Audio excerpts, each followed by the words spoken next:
এবার প্রশ্ন হলো, আজকাল সত্যিকারের দিনদার ও ভালো মেয়ে পাওয়া কঠিন হয়ে গেছে। কিভাবে বুঝবো কোন মেয়ে দিনদার আর কে দিনদার না? এ সমস্যা শুধু মেয়ের বেলায় না, এটা ছেলের বেলায়ও হয় যে পাত্র হোক পাত্রী হোক, এটা চেনাটা বড় কঠিন হয়ে গেছে। এখন এমন একটা সময়, এই সময়টাতে ভালো মানুষ আর খারাপ মানুষ চেনা সবসময় কঠিন, এখন আরও বেশি কঠিন। কারণ এখন মানুষের ভিতরে কপটতা, মুনাফিকি, দ্বিচারিতা, দুই রকমের চেহারা, এগুলো মানুষের মধ্যে এখন অহরহ হয়ে গেছে। যার কারণে দেখা যায় যে ফেরেশতার মতো একটা মানুষ, মাশাআল্লাহ কত সুন্দর কথাবার্তা, কিন্তু বাস্তবে দেখা যায় যে শয়তানের সাক্ষাৎ ভাই। এরকম আছে না নেই? অনেক মহিলা আছেন, আমাদেরকে বলেন যে ভাই, ছেলেটা বিয়ের আগে কি দিনদার, তার দাঁড়িয়ে আছে, সে প্র্যাকটিসিং, সে ৫ ওয়াক্ত নামাজ পড়ে, মাশাআল্লাহ সে অনেক কিছু করে। ফেসবুকে তো তার মতো বুজুর্গ, তার মতো ওলি আর কেউই নেই, এত ভালো ভালো পোস্ট করে, কোরআন হাদিসের আয়াত ছাড়া কিছু নাই, মাশাআল্লাহ। মানে আমি তো মনে করছি সে ফেরেশতার মতো একটা মানুষ। বিয়ের পরে দেখি যে এই তো মানে এর চেয়ে খারাপ মানুষও দুনিয়াতে থাকতে পারে, আমার সন্দেহ হয়। এরকম বহু মেয়েরা আমাদেরকে জানান ব্যক্তিগতভাবে। আবার ছেলেদেরও একই অবস্থা, যে মেয়ে হয়তো বোরকা পরে, হাত মোজা আছে, পা মোজা আছে, মনে করছে ঠিক আছে দিনদার। এবার নিয়ে দেখলো যে এই পরিমাণ পীড়াদায়ক এবং এই পরিমাণ ফাসেক যে তার সাথে দিনের উপরে চলাই কঠিন হয়ে যাচ্ছে। তো কিভাবে বুঝবো? দেখুন, এটা খুব জটিল একটা কাজ। তো এই কাজটা কিছুটা সহজ হয় যেভাবে, সেটা হলো খুব পরিচিত সার্কেলে বিয়ে শাদী করার চেষ্টা করা।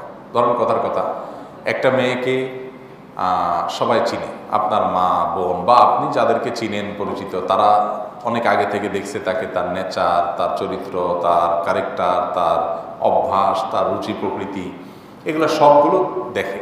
ঠিক ছেলের ক্ষেত্রে একই অবস্থা। একটা ছেলেকে ব্যক্তিগতভাবে জানে, উঠা বসা, দীর্ঘদিন থেকে মনিটরিংয়ে আছে কারো, তাদের বিচক্ষণ মানুষদের মনিটরিংয়ে যদি থাকে, তা আবার বিচক্ষণ না হলে, সাদাসিধা মানুষ হলে সে আবার ওই যাকে তাকে মনে করবে যে এটা হাসান বসরি, রাবিয়া বসরি, যাকে তাকে এরকম সে মনে করে বসতে পারে। বিচক্ষণ মানুষ হলে সে দীর্ঘদিন অবজারভেশন রাখছে যে হ্যাঁ, এর আমি 5 বছর থেকে চিনি, 7 বছর থেকে চিনি, একসাথে উঠা বসা আছে, এরপরও অনেক সময় মানুষ চেনা যায় না। কিন্তু এটা হলে অনেকটা সহজ হয় যে মানুষটার আসল ক্যারেক্টার, আসল রূপ কি সেটা জানার জন্য।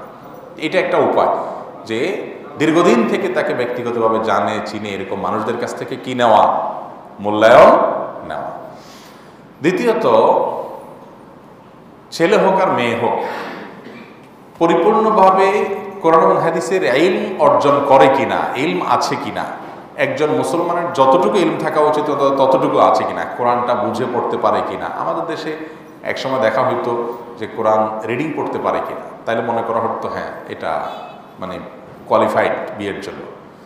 তো এটা না, মূলত কোরআন বুঝে পড়তে পারেন কিনা, বুঝে পড়েন কিনা, অর্থ সহকারে পড়েন কিনা, আল্লাহ কি বলেছেন সেটা জানার চেষ্টা করে কিনা, হাদিস জানার চেষ্টা করে কিনা, এটা হলো প্র্যাকটিসিং মুসলিমের মূল বিষয়।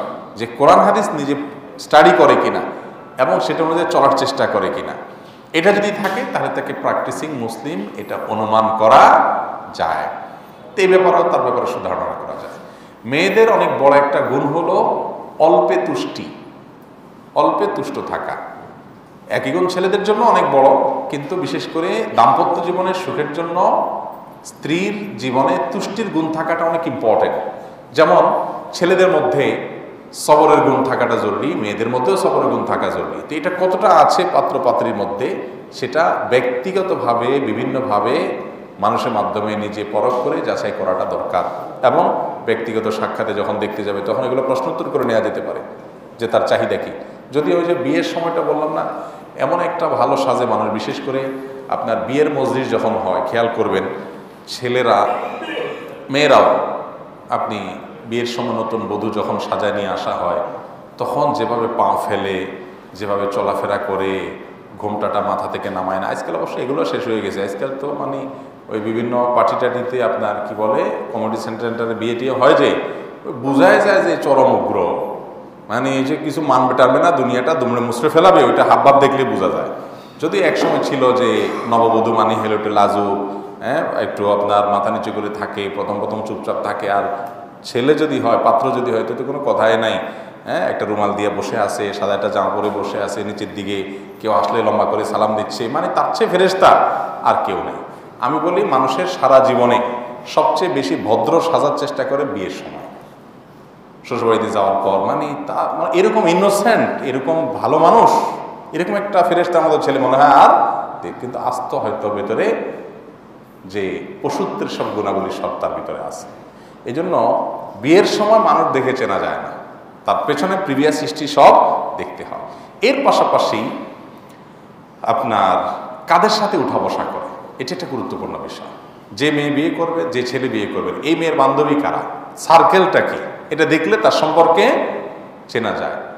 ওয়াতাবিরিস সাহেবা বিস সাহেবি, একটা শের আছে, আরবিতে কবিতা আছে যে বন্ধু দেখে মানুষ সম্পর্কে মূল্যায়ন তুমি করতে পারো, এই লোকটা কোন সার্কেলে চলে, কাদের সাথে উঠা বসা করে, অতএব এ তাদের ধাঁচের হবে।